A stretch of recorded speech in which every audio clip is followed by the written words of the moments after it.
So hi friends, ఈరోజు మన vehicle వచ్చేసి వితారా బ్రేజా. మన వెహికల్లో ఇంజన్ ఆయిల్ అనేది తక్కువ కావడం అనేది జరుగుతుంది. సో దానికోసమనే మనం వర్క్షాప్కి అయితే వెళ్ళాము.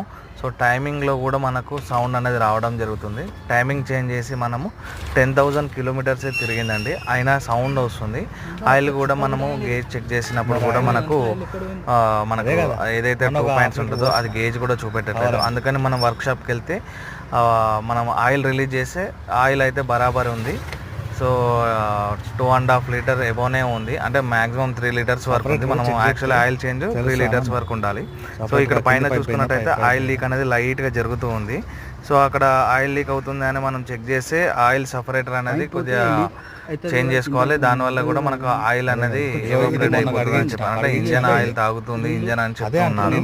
సో దాన్ని ఆయిల్ చేంజ్ చేయడము ఒకటి, అండ్ ఈ టైమింగ్లో సౌండ్ రావడము కారణం కూడా అదే అని చెప్తున్నారు. సో ఆయిల్ సపరేటర్ అనేది మనం చేంజ్ చేద్దామంటే ఆయిల్ సపరేటర్ సరిగ్గా దొరకట్లేదు. దాన్ని యాక్చువల్లీ రిమూవ్ చేసేసి సో దానికి ఉన్న పైప్స్ అనేది తీసేసి పైన ఇంజన్ నుంచి ఒకటి ఉంటుంది, టైమింగ్ కు అటాచ్ అయ్యే ఒక పైప్ ఉంటుంది. ఆ పైప్స్ అనేది చేంజ్ చేసాము, సపరేటర్ అనేది క్లీన్ చేసాము. అదేవిధంగా కింద ఆయిల్ చేంజ్ అనేది చేయాలి కాబట్టి కింద జాకీ పెట్టేసి మన వెహికల్ అనేది ఆఫ్ స్టేజ్కి అనేది తీసుకెళ్తున్నారు. అక్కడ జాకీ మీద ఆల్రెడీ వెహికల్ ఉంది కాబట్టి ఇలా చూస్తున్నారు. సో మెయిన్ ఏంటిదనంటే అక్కడ దాన్ని ఇప్పడానికి ట్రై చేస్తున్నాం కావాలండి. ఆఫ్ స్టేజ్లో ఉన్న పైప్ అనేది రిలీజ్ అయింది. సో కింద ఉన్న ఏదైతే పైప్ ఉందో సపరేటర్కి ఉన్న పైప్ ఉందో అది వెళ్ళడానికి అక్కడ హ్యాండ్ కూడా గ్యాప్ లేదు, అయినా కానీ ట్రై చేస్తున్నాడు. సో ఆ క్లిప్ అనేది సపరేటర్కు ఇంజన్ లోపటి సైడ్ అనేది ఉంది. సో కాబట్టి మనకు ఇక్కడ ముందు అనేది